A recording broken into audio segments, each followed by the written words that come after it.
while, you will know we always start in the same way. And we've got a few quick fire questions for our guest, Elizabeth. Which I have not been prepared. I can't prepare for them because I don't know what they are. I usually give them a little warning, but not much. So are you ready for your quick fire, Elizabeth? Bring on the quick fire questions. Let's go. What was your favorite age? I thought maybe 35 before I had kids. Am I allowed to say that? When life was all parties. No, I never had a life that was all parties, but I felt like I was succeeding in my career and winning at everything. Nice. And then you have a massive readjustment, don't you? Kids come along and they just smash all those plans up. Make different plans. Yes, that's true. That's true. Tell us, what would we find on your nightstand, Elizabeth? A notebook and a pen, and I've been writing Christmas lists in it at the moment. I've got an alarm clock, a lamp, my iPad, and I know I shouldn't have screens in the bedroom, but I check my website figures every evening, which is really sad. And also wireless headphones, because I can't fall asleep without listening to something. So I listen to all kinds of podcasts and radio shows, but on wireless, like a headband with headphones inside. Wow. So I like I don't know, like one of the ones you'd put around your head if you're having a facial or something, or holding your hair back.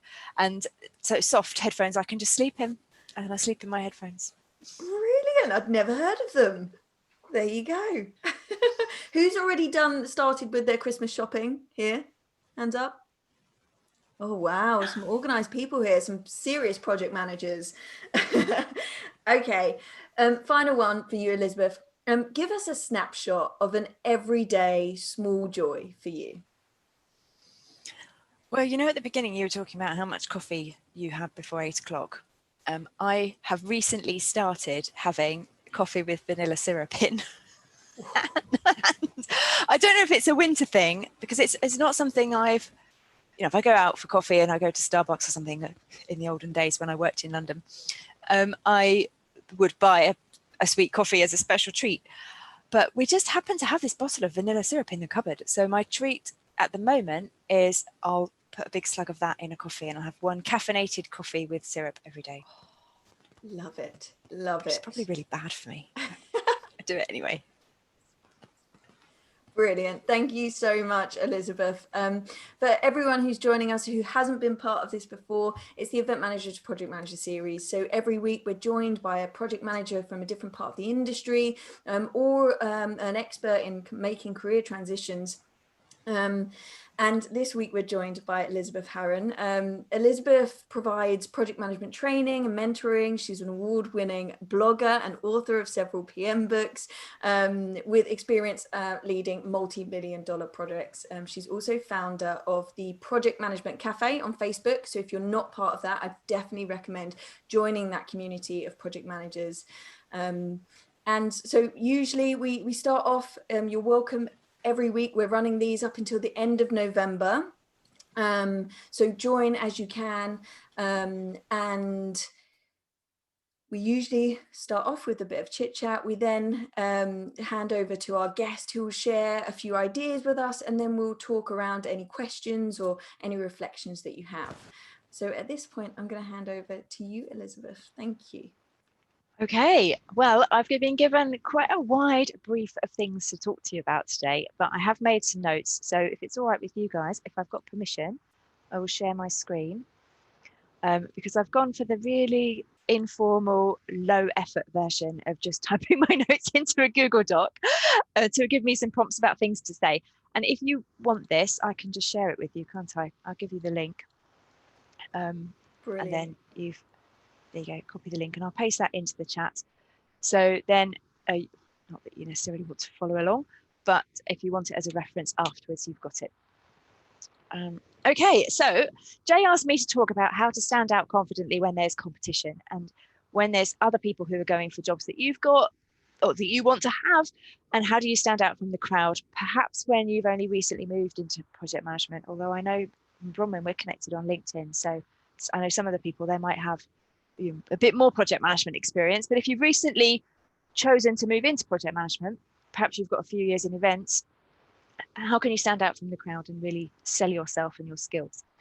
So Jay also asked me to talk about handling competition when you are facing that situation and having to evidence the experience that you do have, and also how to stay confident when it all feels like it's just too much like hard work, which I have to say is a big issue at the moment. So a lot of the people I'm mentoring and working with are looking for jobs, which was not the case a year ago when I was working one-to-one with people. It was all very much about, how do I kick off my project? How do I influence at senior levels? And now it's shifting more towards interview prep and how can we prepare and things.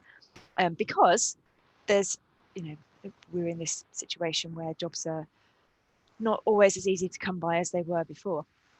So when it's tough, I've got some tips for you for staying confident as well for dealing with that too. So standing out when you are perhaps quite early on in your career, I think what's important to me is focusing on what you can bring. So forget about the job adverts, forget about what kind of role you want to have in the future. Think about what you've done and what makes you special and what your values are and what you could offer an organization. And think about your career highlights as well, the things that you've done as the events that you've organized, the people that you've worked with, the volunteer work that you've done, anything that you've achieved that you are feeling particularly proud about. So if there is something that you feel that you want to tell the world, then that's the kind of thing that you need to be emphasizing to help you stand out. So I suppose that tip is really around getting clarity about what you want to tell the world about yourself. That could be about the particular industry you're passionate about, particular skills that you've got, particular personal values or experience that you bring. And when you're thinking about how do you prove that you are an expert in your field, there's lots of different ways that you can do that. And experience and letters after your name is only one of them. I am thinking of a lady who did a very interesting article, and her surname is Mohr, but I can't, M-O-H-R, I can't remember her first name, so I will be looking up that, and I can share that with Jay and put it into the LinkedIn group later. She looks at different ways that you can become or show your expertise, and one of them was about through lived experience. So for example, if you are going for a job in a particular field, you can talk about how you as a customer or client of that industry have experienced the industry, and you're bringing that external perspective as a customer. So I used to work in healthcare. We've all been patients, we've all been sick. So if you thought that healthcare project management was an area that you wanted to explore, you bring expertise to the table by very virtue of the fact that as a human, you've experienced illness, and then you can sympathize with the customers of the organization. You can also bring your expertise through looking at ways of integrating. So you could join the dots between the old industry you were in, the new industry that you're in, and bring that synergy together so you're bringing a new perspective on things. You can also bring expertise through longevity and professional qualifications and all that kind of stuff. But if you're new in the industry, it's really important to know that longevity is not the only way that you can evidence your experience and your ability to sit confidently at the table and contribute. I want to call her Sarah Taylor Moore, but it's not that. I will look it up. Perhaps I'll do that in parallel to the questions and answers, so you'll have the answer by the end. So the other thing that you can do to stand out is to think about the events management experience that you already have and start to reframe it as project management experience. Because frankly, I come from the school of thought where pretty much everything we do is a project. So I put my wedding went into Microsoft project. My Christmas plans will all be task list out with a to-do list, Kanban style. So the things that you do that are not necessarily projects in the official sense can very easily be reframed with project management jargon to tailor the way that you're presenting your experience to people to show that you've perhaps got more project experience than you thought you had. But the key to do that is to look at how do you make this tangible, factual, specific. So if you're talking about an event that you organized, the event was the project to put on, I don't know, the kind of event, someone type in the chat the kind of events that you do. Maybe organizing a big conference or something like that. So if you were doing a organizing a conference for some industry, you could say this particular project was a 6-month piece of work, and it was around we wanted to get this many people through the door, we had a budget of this, we needed to attract this many exhibitors, and then you can say what your targets were and what you managed to achieve. So you're bringing in all the facts and specifics and data to evidence the value and what was achieved, because projects are often judged on their outcomes. So you could do perfect project management processes and fill in a beautiful risk log and all the rest of it. But frankly, by the time you get to the end of the project, nobody cares about that documentation. They care about the result that you got for them. And with an event, you get a result for them. There is a thing that you can show to say that you delivered it. And that's often a lot more tangible than some of the stuff I work on, which is things like deliver a business change to improve a process or to improve employee morale by 5 points on an employee survey. That's really hard to evidence, but to be able to say we made this much money, we got this many suppliers, we got this much press coverage for our exhibition, you can prove what you've done. So that's really important, I think, to focus on. Also, within the LinkedIn group, there's a really interesting video on keywords. So if you're thinking, what are these words that I'm supposed to be putting on my CV so that I can reframe my events experience as project experience, go to that keyword video. It's the ATS one that someone else has done. I'm sure Jay will tell you the name of the person who did that one, but it's highlighting all the different types of keywords that people look for on project management CVs, and those are the words that you want to be dropping into your examples so that you're reframing your experience.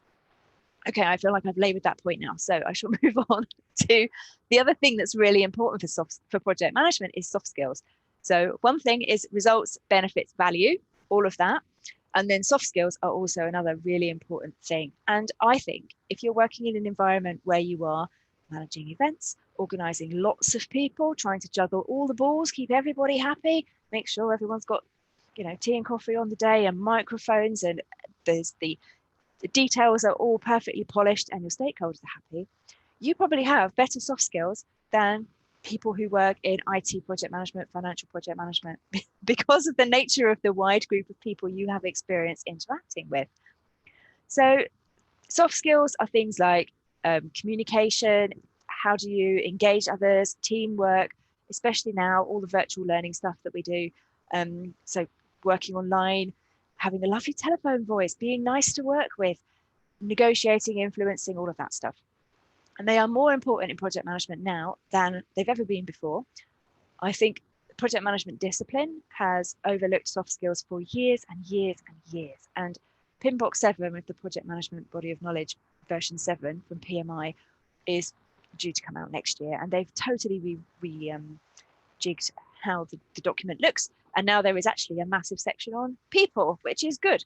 And they only introduced stakeholder management in the last edition. So PMI's been a little bit behind on the way that they include education for project managers around soft skills. So the more you can evidence the fact that you can work with people at all different levels, you can interact and deal with conflict, you can lead a team of people, all that stuff counts. And people are far more interested in that now than they are in, can you use a scheduling tool? And the reason for that is because back when I first learned project management, 21 years ago, whenever it was, there weren't that many scheduling tools to choose from. Now, because of software as a service and all the cloud-based services, there's a billion different tools that they might be using to run their projects. You will never learn all of them. So it doesn't really matter if you have knowledge of how to use a project management scheduling tool, because they can teach you that. You can do a YouTube video. It'll be easy to pick up. But being able to be personable and to build trusted working relationships with people, that takes skill. I can see them things in the okay, sorry, I thought there were chat questions. You can by all means stick things in the chat as you think about them, or interrupt me. It's fine either way. Otherwise I'll just end up waffling, because this is something I feel really passionately about, and I can talk about soft skills for ages. So again, I will move on. Right, so the second thing that we were going to talk about today was handling the competition. I think one of the things that you could do, your choice, all of this stuff is your choice, this is my opinion, and you can take it or leave it as you see fit for the way that you're moving, the way that your career is going. But one of the things that you've got going for you is not having a big history of or we only do things this way, or I can only do things this way because that's how I was trained. You bring newness and freshness and a fresh pair of eyes to the business, to the organization. So you can capitalize on that and say, you've got some experience, you've done things in a particular way, but you're not fixed in your ways because you haven't run projects in a certain way for 20 years like me.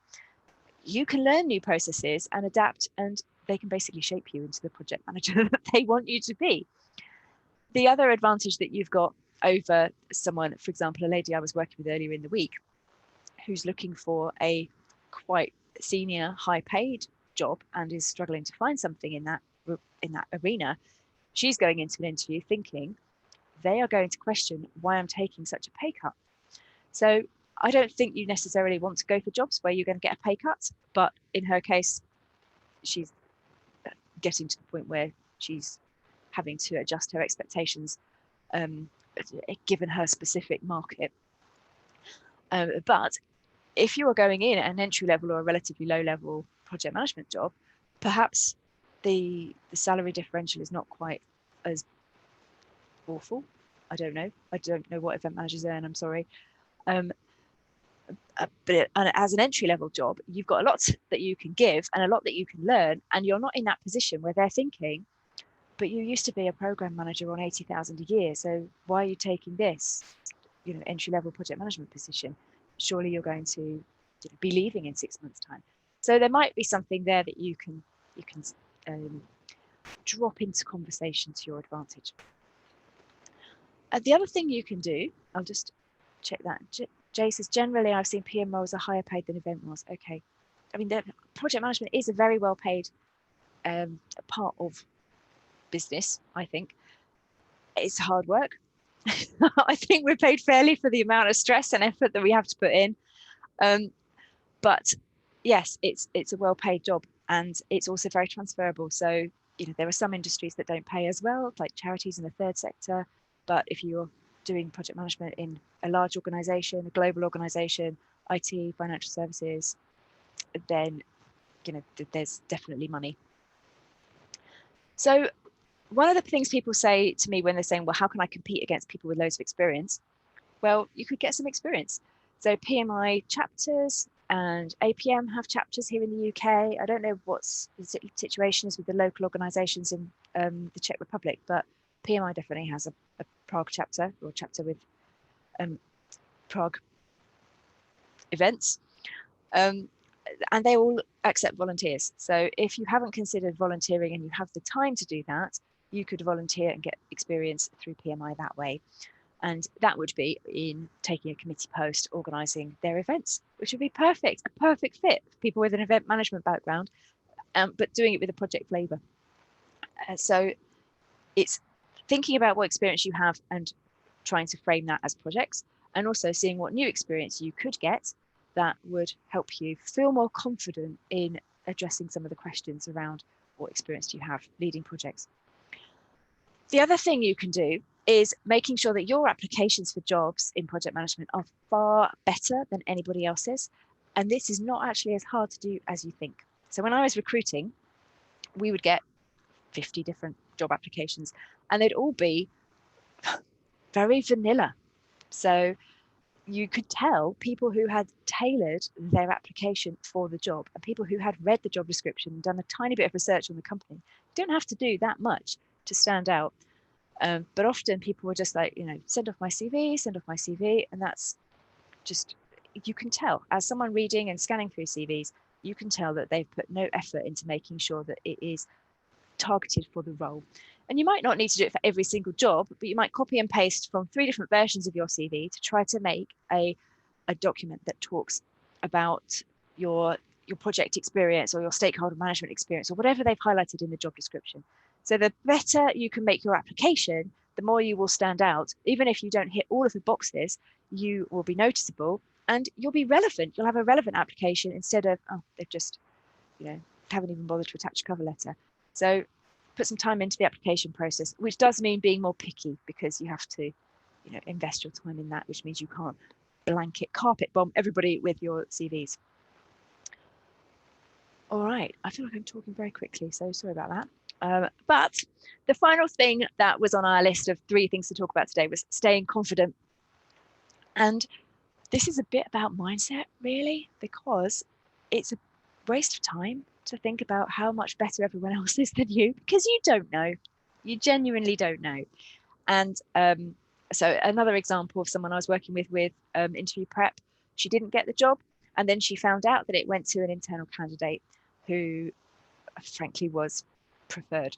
So she was turning up to the interview process really so they could tick a box to say they had interviewed 3 people and their internal preferred candidate still was the top of the list. And in that kind of situation, you're not going to win. You're not going to win. You're not going to win against the CEO who wants their niece to get a job. There's stuff that happens in business that doesn't seem fair, but that also should not prey on your mind, because you do not know if someone is better than you. And frankly, there will always be someone in the world better than you. And if they happen to apply for that same job and have a better interview than you, then they'll get it. And there'll be a perfect job for you. It's just a case of making sure that it meets you at the time that you're ready for it. But stressing over, am I good enough, is not useful. So if you meet 80% of the criteria on the job description, then you apply. That's the rule of thumb.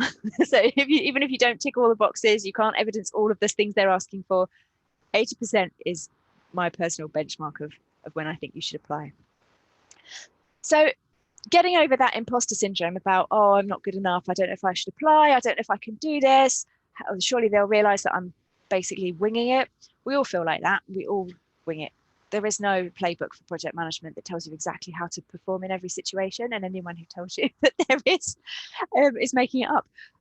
I've done a couple of talks at conferences on imposter syndrome, and I've always asked the audience who feels like they're going to get caught out and that they don't quite know what they're doing every day. And in nearly every hand goes up, men and women, because every day there's some challenge that we don't know how to face, and you just have to get on with it and roll up your sleeves, put your big girl pants on, and just go, I am brave enough to just deal with this and get on with it, because there is no value in getting into a big worry about how other people are judging you and how other people are doing their job.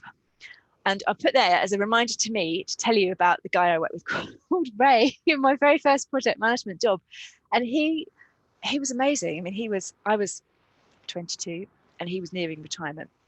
And he was very well respected, very serious, a lovely guy, and someone who you knew he would be quite quiet in meetings, but every time he opened his mouth, he'd say something really insightful. And we always used to think, Ray works really hard. And I would leave at 5 o'clock because that was the culture. Most people did, which was nice looking back. And he didn't, and he always stayed late, and he was always in a little bit early as well. So I used to go home thinking, gosh, Ray's so brilliant. Ray works really hard. I wish I could be more like Ray. And then one day I had cause to stay late, and I ended up doing my work. And at 5 o'clock came, other people left, Ray and I stayed on, and I was finishing off this work that had to be done.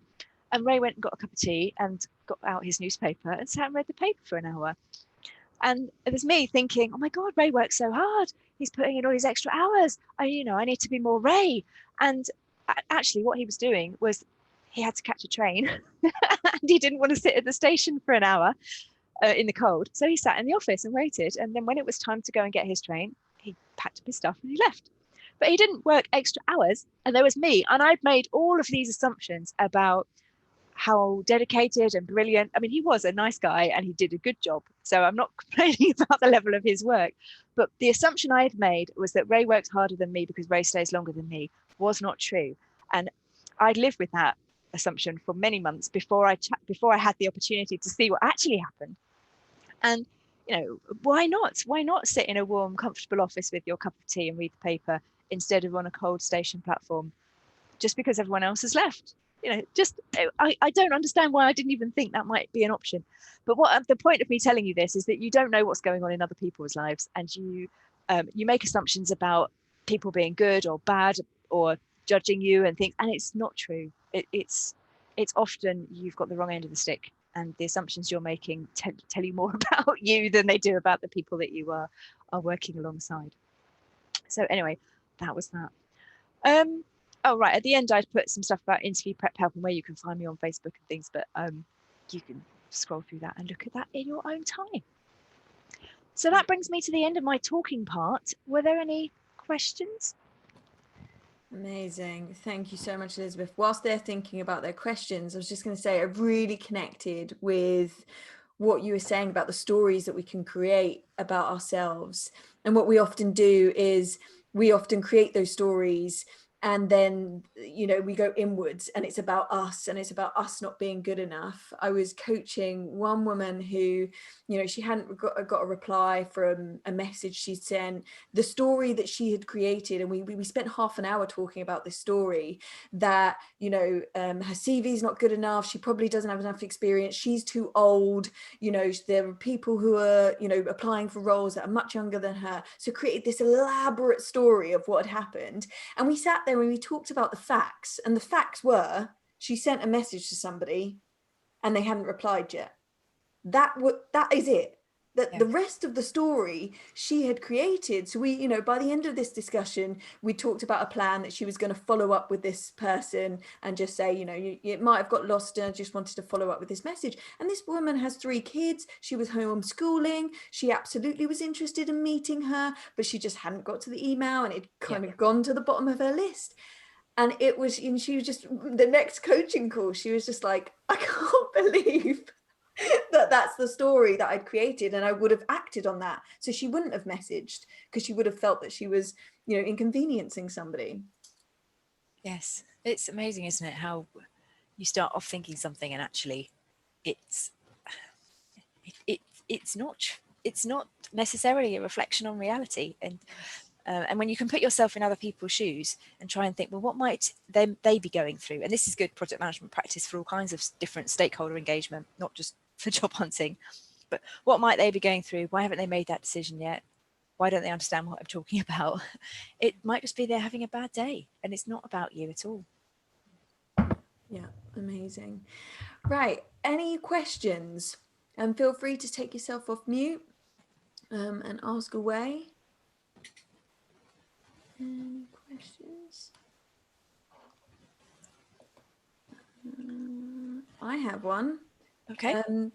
So Elizabeth, in your experience, what is kind of the trajectory for a project manager? So you kind of go in, I imagine, potentially entry level is like a junior project manager, and then what's the potential for growth in the industry? There's a couple of different career paths. If you love managing projects, you can just manage bigger and bigger and bigger projects. So your trajectory goes along the amount of people in your team and the budget that you manage. So you still might have the title of project manager, but you could be managing the build for an Olympic stadium, for example. You start out managing, let's launch this new web page or something like that. So you don't have to take a different job necessarily. You can just expand your influence and manage bigger and bigger things and more complex initiatives. But if you do want to sort of step beyond project management, then your 2 main options are program management and portfolio, or the program management office. So I did program management for a while, and that's a different mindset as well, because you're coordinating a program of work which might have 5 or 6 projects in, and you might have 5 or 6 project managers working for you, or you might have a handful and you have to lead some of the projects as well.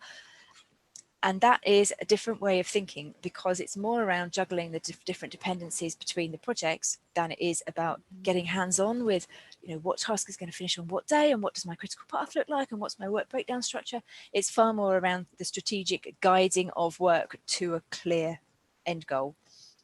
And you often have to progressively elaborate what that might look like by planning the next 3 months, and then you deliver on that, and then you plan the next 3 months, because you can't really see the end. Whereas with a project, it's a lot more specific and structured in the boundaries of what the scope is.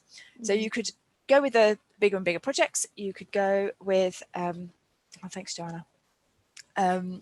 You could go into program management and do that, or you could move into sort of a program office type role and lead a team of project managers and move much more into kind of the operations of project selection, working out you know, what projects we need to do to meet our strategic goals and how we're going to align all of those, and then you know, providing support for your project management community internally.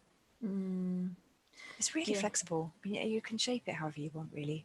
Yeah, and I think that that's what we've tried to kind of illustrate.